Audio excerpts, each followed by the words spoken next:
Hi everybody, welcome back to the Claremont Classic Garage. It's fall, so we got the old Ferguson pulling tractor out. Well, it's not really the Ferguson pulling tractor. I was supposed to build a Ferguson pulling tractor between last fall's pulling and this fall's pulling, but well, Jackson's Auto Wreckers. Jackson's Auto Wreckers has consumed my entire summer and this silly 66 Ford in here. What are you going to do? You got to roll with the punches, right? Anyway, it doesn't matter. We don't have our purpose-built pulling Ferguson ready yet, but we've got our good old Ferguson TEA 2085 here that did just fine pulling last year. So we've got 3 pulls coming up. This weekend we're pulling at the Orono Fair, then we're going to be pulling at the Roseneath Fair, and then we'll be pulling at the Norwood Fair.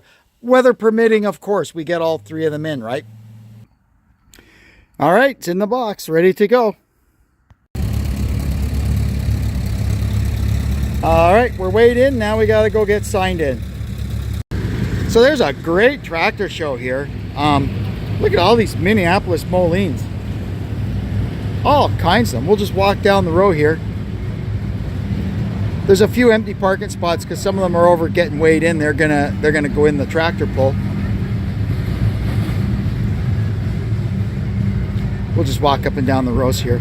If I feel like talking about anything in particular, I'll stop and we'll talk about it. This one's neat. I like the nose on it. A C8. He's pulling in 3,500. Got some farmalls.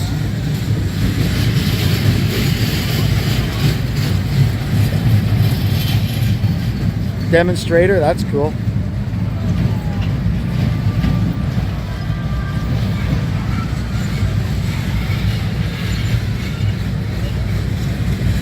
Oh, now look at this little 9N, would you? It's a 2N, I think. Oh, look at that. This thing is like original. There's the bill of sale. Complete lighting equipment.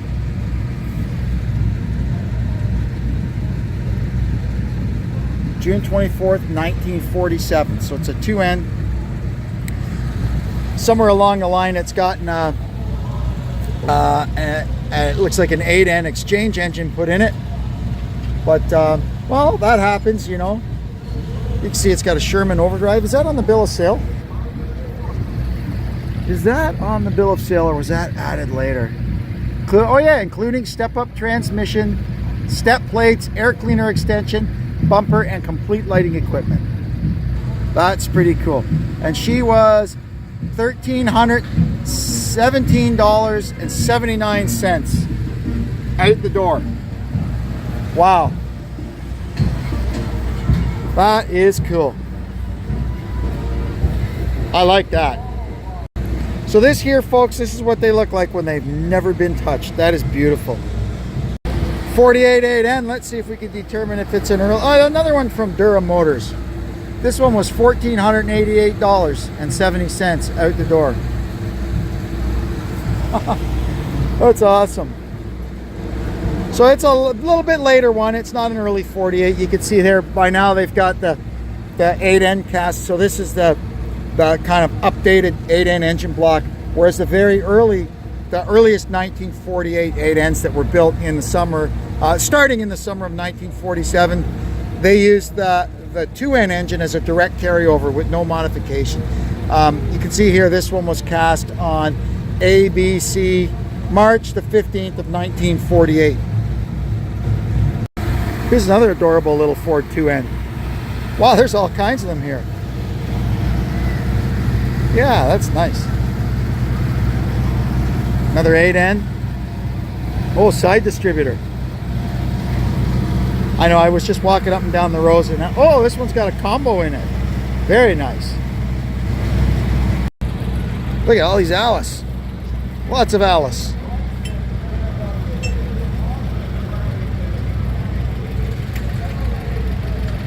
I can't believe how many little Fords there are here. I'm in my glory. Is this red one? Is it British? Yeah, David Brown.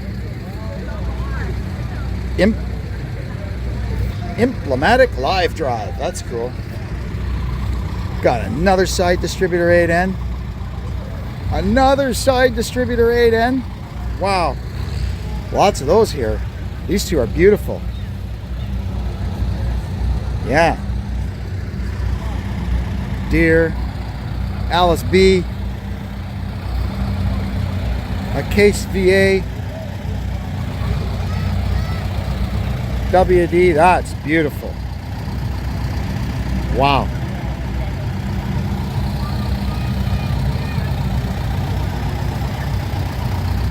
Little farm hall. Oh, you got some little ones. Stationary engines. Here's some deers. Let's go check them out. Yeah, here's some really nice deer. 4-headed deer over here. Look at the size of the flywheel on this one. It's under that cover there. Still lots of them over there going over the scales for the pull. This 420 is really nice.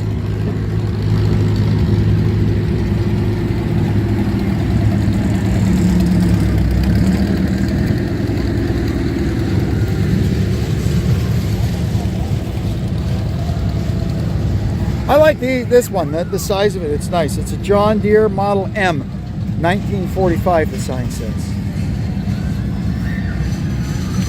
Case VA, there's another one over there, and wow, that's really nice, eh?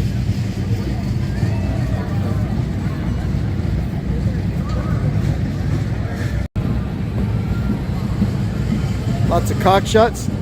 I think we're missing a parade. Oh yeah, there is, look, there's a band. Look at that. That's awesome. I like the Orono Fair. This is the first time we've ever been here. Except once years ago, just to go in a demo derby, right? But we didn't really see any of the fair. Oh, look, some Olivers. 77. Oh, look at this. A Cockshut 550, which is a Oliver 550. Same like ours. This is a gas one. And it's a later one, like 1960, I guess, and up, because it's got the waffle grill in it. Yeah, they've done a beautiful job on it. What's it got for rubber here? 13.626. Yeah, very nice. This one's a Fiat diesel. Cool. Italians were renowned for their diesel, their diesel stuff. They were pretty good at it back in the day. Look at this, Minneapolis Moline dozer, and this one we got a hoe, a front end loader and a hoe. That's pretty cool. Alice Chalmers C. Oh, here's a Alice B. Oh no. It's a David Brown. My bad. I just thought it was an Alice G, but no, it's not. It's not tubular enough. David Brown 2D. No year mentioned. That's quite a interesting looking little fella, isn't it? Toro, golf course equipment.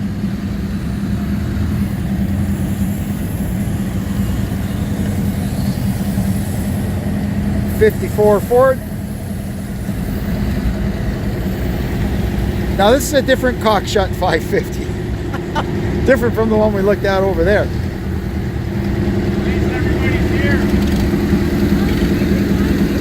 Here's an Oliver Super 88 diesel. Really cool. Not a lot of diesels back in this era. It sounded good when he was driving it around. And here's our little guy. Oh, and we go fourth. So far there's I think there's 5 or 6 tractors in our class that I saw at that time when I signed up. So we'll see how many there actually is come pull time. Nice Massey Harris. Oh, he's pulling. He's in 5500 DC4 case. And some more Cockshuts. There's a lot of Cockshut 30s. I think I mentioned that. Where were we? At Steam Era in Milton. Cockshut 30 must have been a very popular tractor because there's all kinds of them. 444 diesel Massey Harris. That'll be a good one. Big cockshut 1800.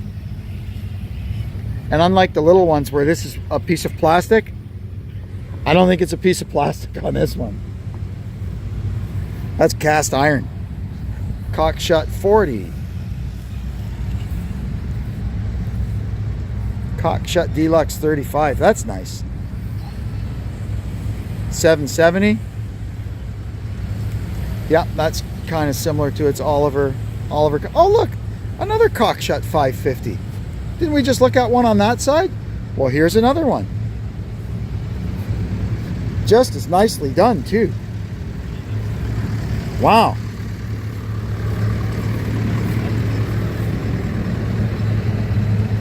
Yeah, that's a beauty.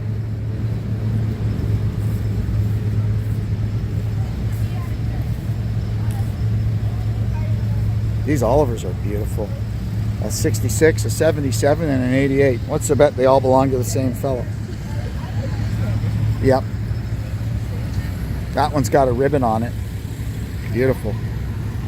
All right. Oh, here's some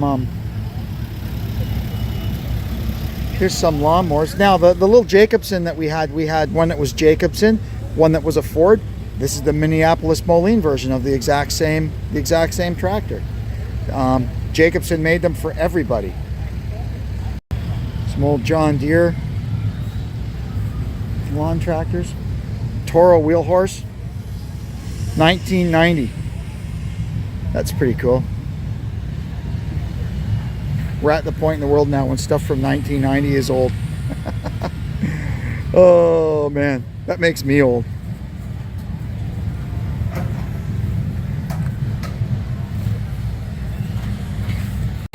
Big articulated Minneapolis Moline. That is kind of a different looking engine, isn't it? Diesel 6-cylinder Minneapolis Moline long life engine. Wow, that's a big tractor. Another Moline in original condition. Doesn't look like it's ever been painted or messed with. Patina is very hard to fake. And it's only real once.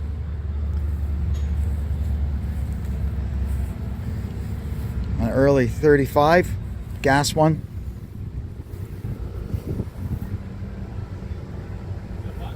Great little tractors. A later Alice.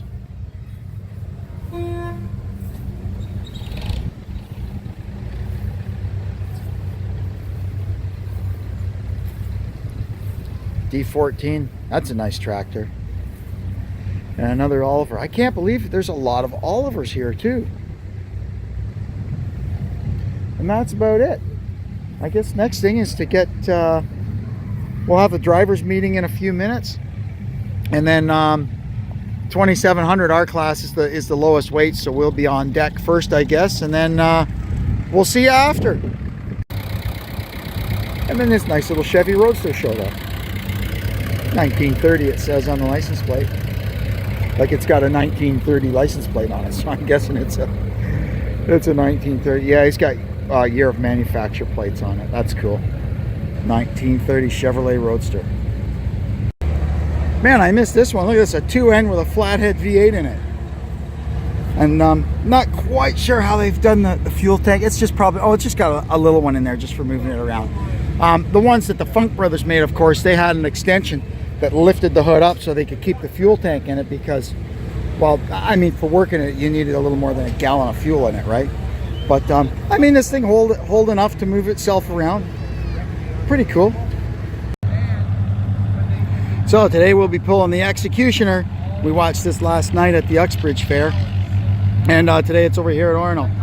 So after watching those multi-engine supercharged Hemis pull this thing, you look at it and you go, how can my little Ferguson even budge that thing from a stop? But I don't know, they adjust it all up and it works. We can do it. So we'll see how it goes today. Well, there he goes. Get that front end up in there, transfer the weight to the back tire, and he's digging in hard.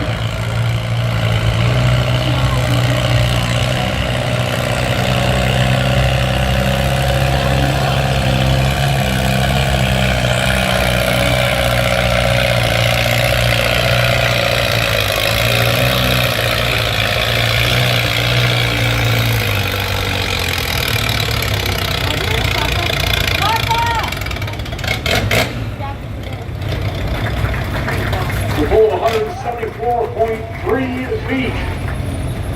And here we go. Dan Ham in the Alice Chalmers C.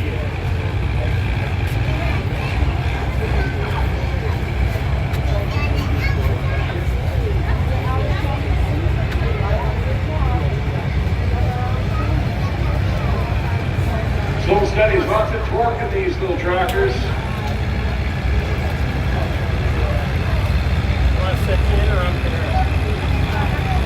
These are the machines that first replaced the horses. Huge improvement in agricultural technology back in those days.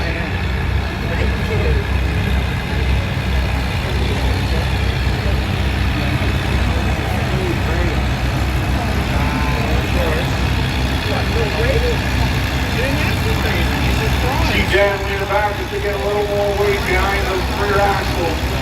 Spin it out now. He's got a pull of 178.69.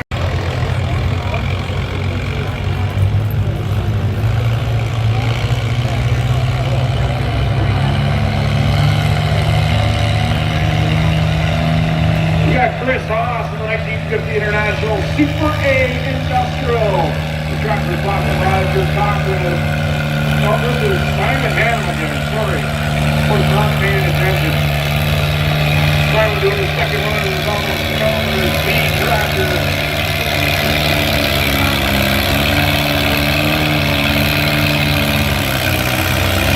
He's digging hard, shutting it down, 166.35 feet. 166.35 feet. That was the first guy that was redoing his crawl.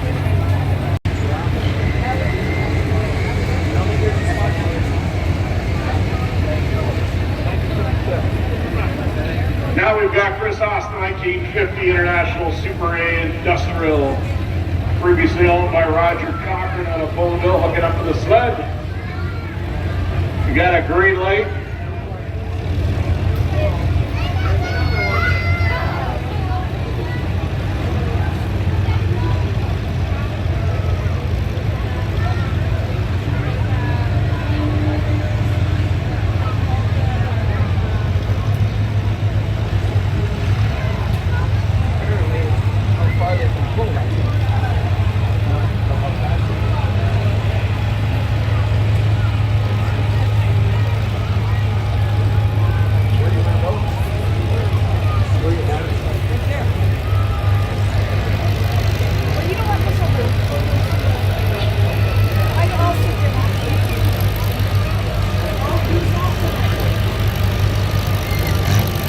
You already see the weight coming off those front tires. Started taking a little bit of that clay, you know, it's working a little bit harder. So far he's got the lead at 181.75 feet.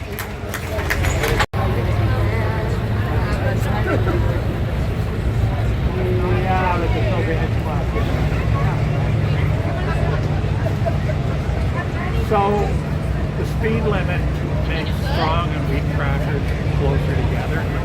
So if you can come out and run 9 miles an hour and the other guy's running 3, you'll go farther just with the momentum. And so the more speed you have on a set of tires, the more torque will transmit and braking traction. So if you're going 1 mile an hour, you'll break traction a lot sooner than you will somebody going 5 miles an hour. So it evens things up.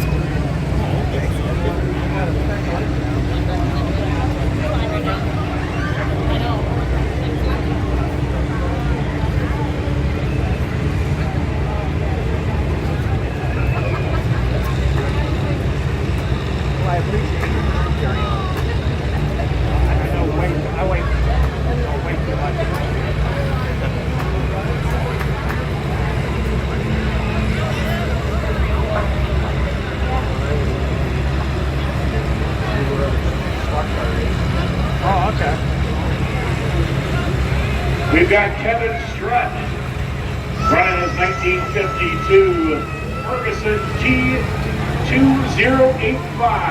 He saved this thing from the junkyard. It looks pretty nice. Good restoration job.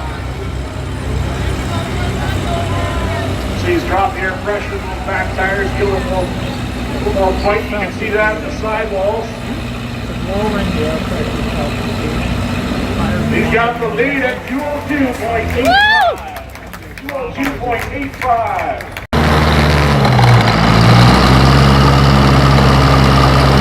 Here we go!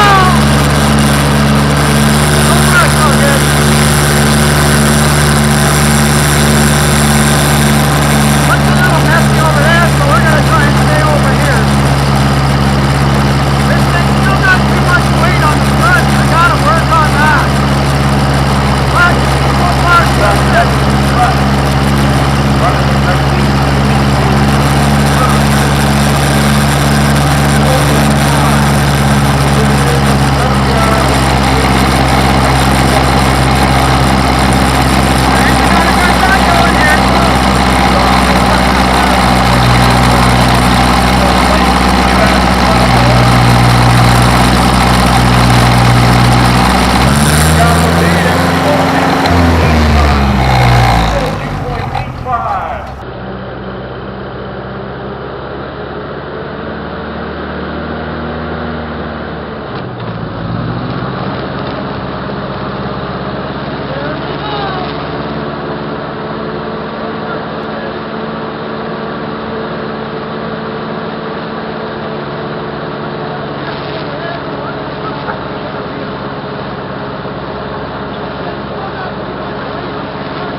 Up next, we've got Summer Sonic in an 1853 Ford Jubilee.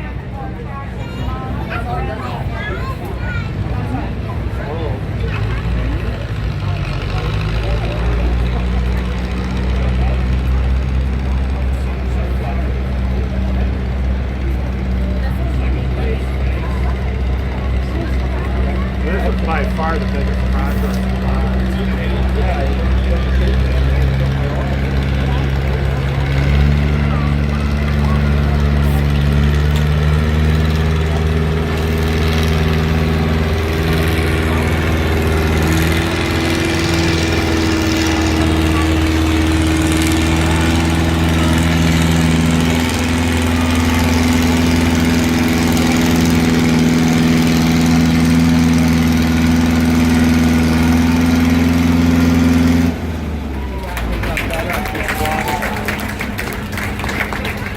In second place, number 8 with 199.5 and 3 in feet. 199.53 for Summer Sonic in an 1853 Ford Jubilee.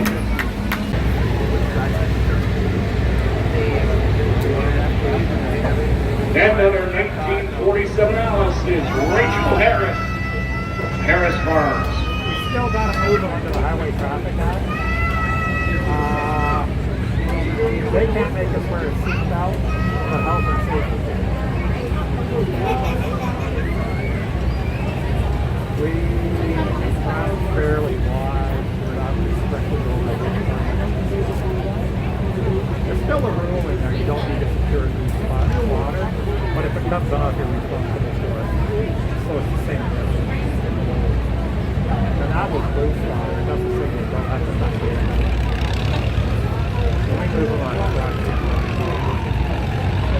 Once again, Rachel Harris, her 1947 Alice.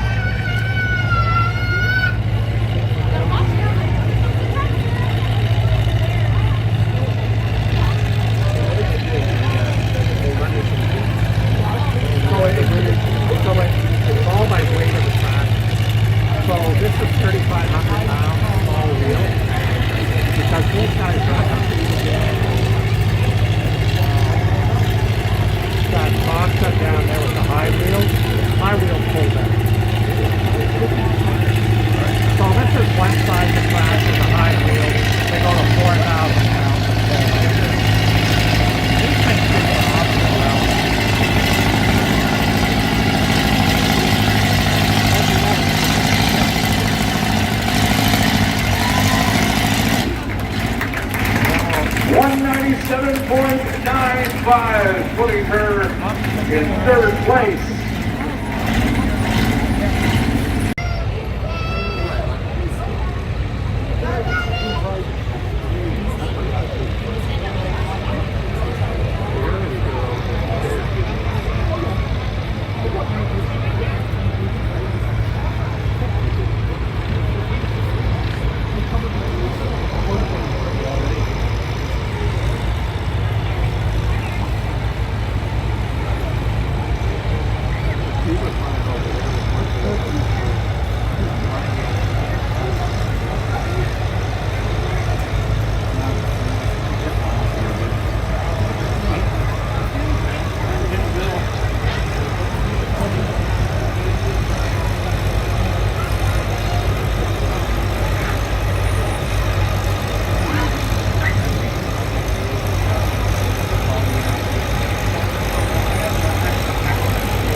Come on, Chris. 195.92 feet, very close to changing the stats, but not close enough.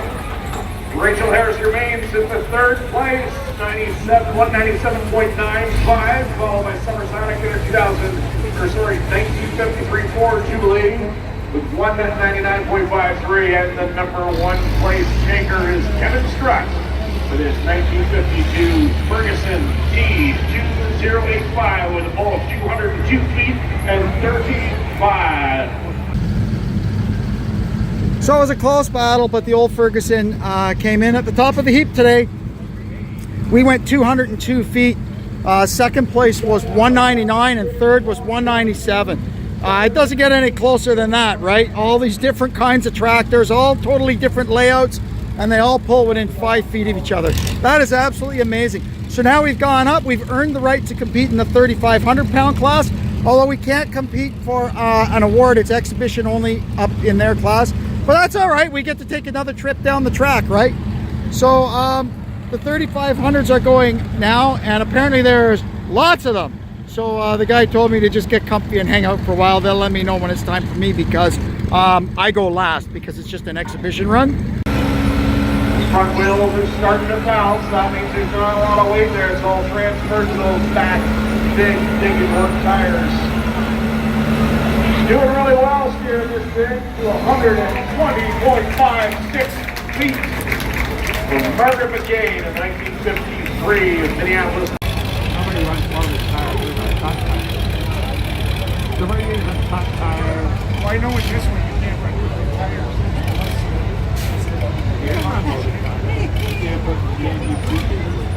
We shut down of 151.27 feet for Simon Hannah.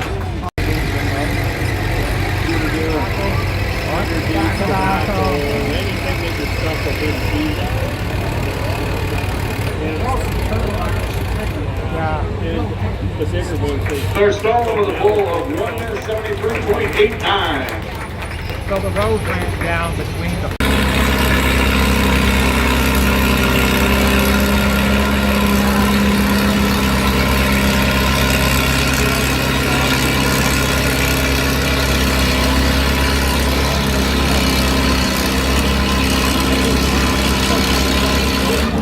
250.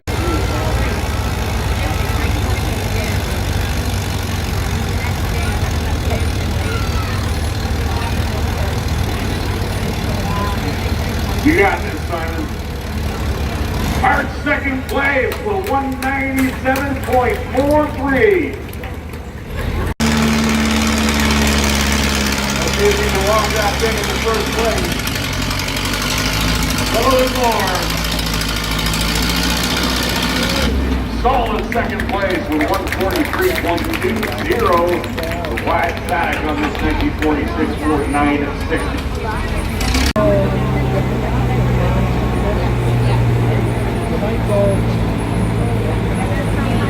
He just found himself in third place with 232.77. 232.77.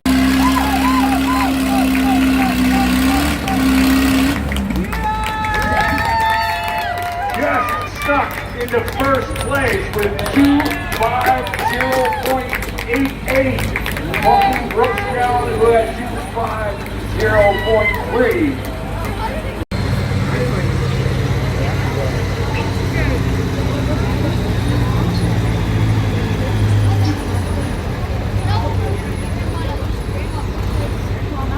$207.26 feet for Tanner Haas on that 1940s Cop Chuck 70.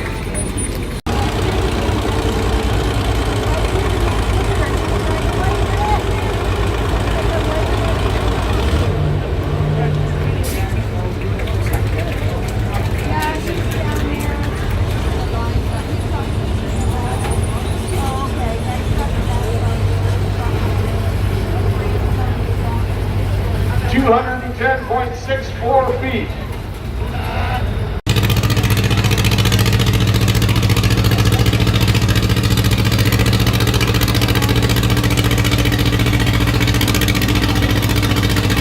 All the power is not enough to weigh 170.12. 170.12 for Jack Armstrong, the safety.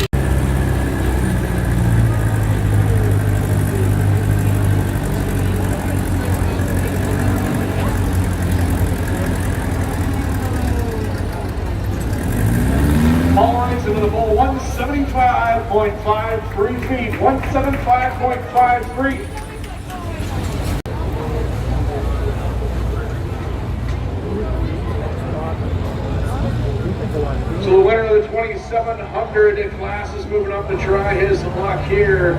It is Kevin Stratton, his 1952 Ferguson T2085 that he saved from the junkyard. He got a pull of 202.35. Let's see if he can do that in the 3,500-pound class.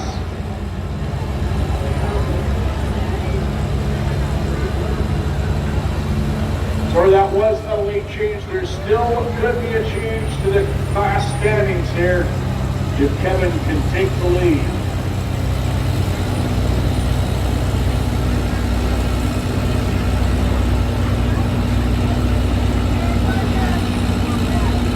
See those sidewalls really wrinkling to keep that sled moving. Great pull regardless. We're moving up in a weight class to 193.47. Incredible pull from an underweight class tractor moved up to the 3,500-pound series.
that was a pretty good day at the Orono Fair.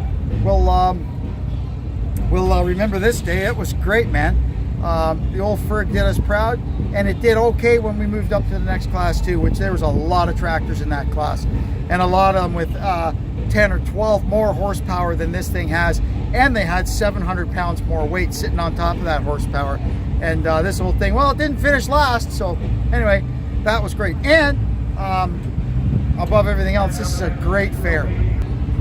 So anyway, that'll do it for our day at the Orono Fair. I hope you had a good time. We sure did.